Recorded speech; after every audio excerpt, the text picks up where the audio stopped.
This is Time and Other Thieves, Reflections on Another Month of Living and Learning. Yep, I'm going with that subtitle today. I'm Sarah B., and this month, December 2025, has been the busiest and most stressful that I can recall. Along with doing my usual weekly and bi-weekly therapy sessions with clients, and my 3 weekly groups, and reading 2 articles every 2 weeks and writing a log for each as part of my Center for Group Studies reading block, for which I attended the 8th and final 90-minute meeting on December 14th, only 8 more of those blocks to go, for a grand total of 144 articles, and giving a free webinar on December 11th called A Stoic's Guide to Group, Applying the Meditations of Marcus Aurelius to the Practice of Group Psychotherapy, and traveling to the Raleigh area on the 17th to see my sister who was visiting from Colorado. On December 2nd, I also signed a lease for a therapy office of my very own, and since then have been busting my ass to get it ready for business by January 2nd. I'd been vaguely fantasizing about having a space of my own for years, either for work-related use or just 'cause, but in the past few months that desire had acquired sharper dimensions. When I established my private practice in September of 2016, I did as most new therapists do and subleased an office just 1 day a week. It was all I could afford, and I certainly didn't have the money to outfit my own office with furniture and lamps and rugs and all the little things you don't think about until it comes time to actually do a thing. The first office I subleased was downtown in the Flatiron Building, which is now a hotel. My 4th floor window provided a view of hard-hatted men climbing the sky, a lyric from a song I wrote during that time. Construction workers on scaffolding, building what would be another hotel. But sometime in 2017 or maybe early 2018, I felt solvent enough to rent my own Flatiron office. I think it was only $450 a month or something crazy, on the 2nd floor, with a window looking down on the charming bricks of Wall Street and its little shops and restaurants. Somehow I got out of that lease well before a year was up, opting to return to 390 Merriman Avenue, where I'd done a counseling externship a year and a half earlier. The Flatiron situation was too noisy, and I hated having to park in a deck all the time. So I went back to subleasing, this time with 2 office mates, and proceeded, over the years to come, to sublease 3 other offices in that building, both upstairs, my favorite, and down. When COVID hit, I went all virtual, and when the world opened up again, I went back to subleasing at what its tenants simply call 390. For the past couple of years, I've been in the best of all the offices, upstairs in the back left corner.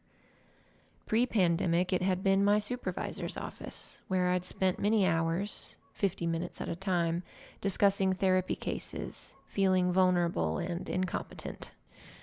My supervisor, who owned the building with her husband, also a therapist, chose to stay all virtual post-pandemic, so her office became available. A woman named Brooke signed the lease, and I subleased through her, first just using the office for in-person sessions on Saturdays, doing Zoom sessions the rest of the week, and eventually adding on Friday afternoon so I could see a couple clients before doing my group at 4, in the beautiful group room that 390 also boasted. There was something poetic about using what had been my supervisor's office. It made me feel more accomplished and professional, even though I'd contributed nothing to the decor or overall lovely vibe of the space. One contributing factor to said vibe is the little auxiliary room in the back, which is basically all windows, and which Brooke has filled with plants, one of them taller than me, a desk, some cubbies, a Blue Moon water cooler, and a mini fridge. My favorite part, though, is the big old oak tree outside the 3 windows in the main room, behind the couch my clients sit on. This tree's branches serve as home, restaurant, playground, and meeting spot for various squirrels and crows. I especially appreciate the crows, so striking and beautiful in their blackness. They are the most intelligent of the birds, capable of recognizing faces and holding grudges, and I feel peaceful when I watch them, and grateful that they exist. I love 390 Merriman Avenue. As a therapist, I've been raised in that 2-story beige house with a red front door, a phrase I've used many times when giving new clients directions to the place. I'd stay in it for another 10 years if an office were available, but the landlord says that won't happen until August of 2026, if it happens at all, and I don't want to wait. Of course, I would wait if no other options presented themselves, but an option has presented itself. It's a space that checks all the boxes for me. To justify leaving 390, I need an office that's big enough to host groups of people, as many as 9 at one time, including myself, preferably with enough extra space for a small couch and chair set up for individual sessions and a desk. There would also need to be a good-sized parking lot for all my group members, and of course I'd have to be able to afford the rent. A week or so before Thanksgiving, I was driving down Merriman after a day of sessions and noticed a banner sign in front of the Clothes Encounters building. Clothes Encounters being a consignment store I've shopped at a few times over the years. The sign read, "Upstairs, space for lease." I'd actually seen that space when doing a Google search a week or so earlier, but for reasons I couldn't recall, I hadn't been interested enough to follow up with an inquiry. About a week later, when driving to my office on the day after Thanksgiving, I saw that the sign was still there. I repeated the phone number to myself until pulling into the 390 parking lot, in short walking distance from Close Encounters, and dialed it while still in the car. A man answered and said he could show me the place in about 20 minutes. I told him I was a therapist and needed enough space and parking to do groups. This office would be great for groups, he said without hesitating. That he didn't object to my doing groups in his building was a good sign. I went and looked at the place. It was 2 places, actually, without a wall in between them. There clearly had been at one point. The left side contained a fireplace, and I was already envisioning it as the side I'd use for groups. The right side would be for my individual therapy sessions. "Are you interested?" Rob asked. I said I was. "Anything else you want to know about it?" I asked what the rent was, and he said a number that briefly stunned me, a number that was more than triple what I currently paid for the use of Brooke's office and the group room at 390 twice a week. I told Rob I'd think about it, talk to my husband, and be in touch soon.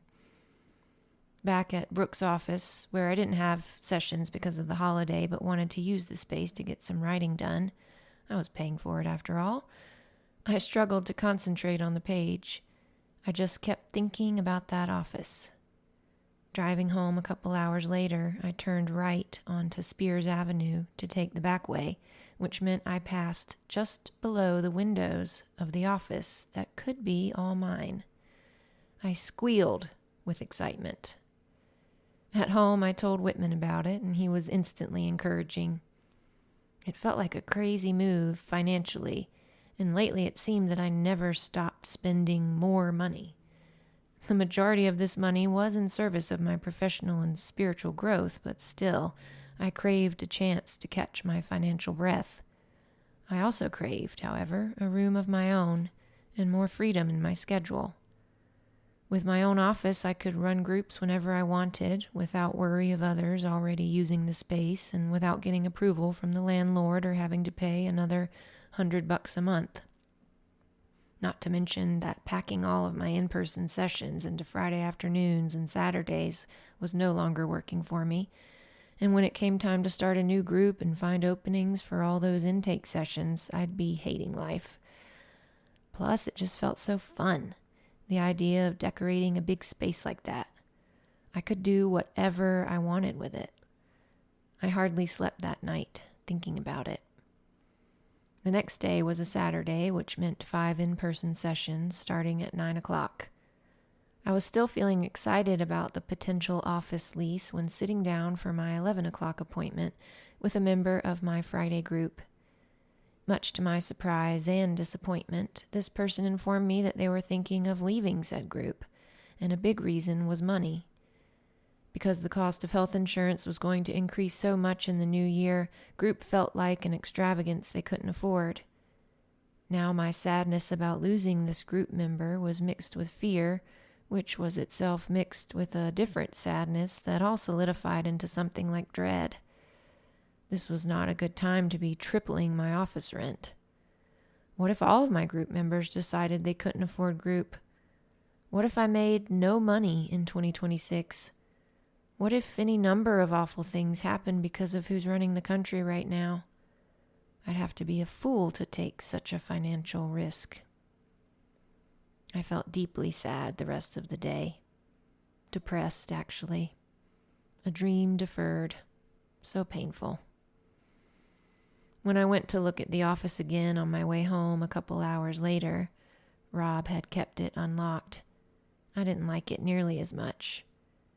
The previous day had been sunny, and thanks to its 5 large windows, the space was filled with light. But now it was cloudy out and didn't seem nearly as promising. So much money. And I didn't like the way it smelled. I'd later find out the most recent business there had been a hair salon, and its being above a clothing store seemed weird, and I worried there wouldn't be enough parking spots available for my groups. I drove home deflated. When I told Whitman about my change of heart, he was once again supportive. It was a very uncertain time, economy-wise, and I noticed that I wanted him to keep encouraging me to sign the lease anyway. I changed into my yoga clothes, opened my laptop, and scrolled through some of Yoga with Adrienne's video choices. I recalled her doing one a few years back called Yoga for Uncertainty, found it on her membership site, and hit play. By the time I'd finished the video, about 30 minutes later, I decided to pursue my dream and sign the lease. Fuck the economy, and fuck everybody else's fear. And if the powers that be were going to get us all killed, I may as well make the most of what time I had left. Even if I didn't make any money in 2026, very unlikely, I'd still be able to afford the new office, and the lease was only for a year, so if I needed to walk away at that point, I could. And I could say that I tried. And I wouldn't have to use the office just for therapy sessions and groups. It could be a place to get all kinds of work done, creative and professional, and I could meditate in there and do yoga and host educational events. And just outfitting the space would be a satisfying project in and of itself.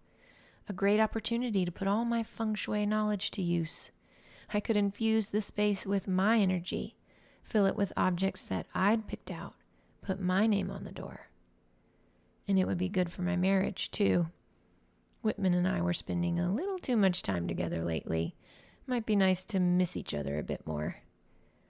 I changed back into my jeans and told him what I'd decided, and true to form, he was instantly supportive and excited for me.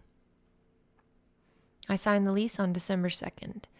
Rob was kind enough to only ask for the security deposit, 1 month's rent, and wouldn't start charging me actual rent until the end of the month, so I could get the space set up and ready for business.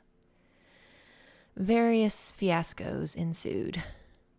One of the many things I've learned this month is that whenever we set out to do a thing, fiascos will ensue. Edward S.B. Brown, my favorite Zen priest and chef, talks about this phenomenon a lot in regards to cooking, but it can apply to any project. First, I accidentally painted the baseboards a very pale blue because I thought it was white and that my eyes were just playing tricks on me, a reflection off the blue tape. I wanted to use up some white paint we had at home and had forgotten that a couple years prior we'd painted our master bathroom a very pale blue, which looked white at first, the drippings around the can, and I just continued to assume it was. That stupid assumption cost me over 2 hours of labor that I did not have to waste. Which leads me to another lesson learned this month. Big projects will usually involve some level of waste. Wasted time, wasted energy, wasted money.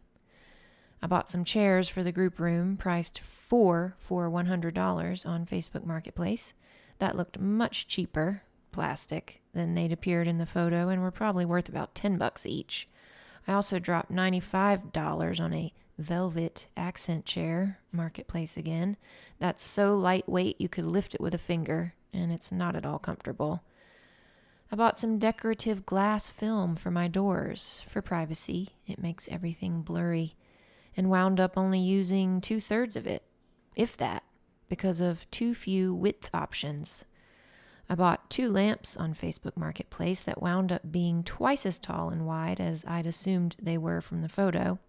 Met a woman at a random gas station in Leicester on a rainy morning and was shocked when she pulled the first one out of her SUV.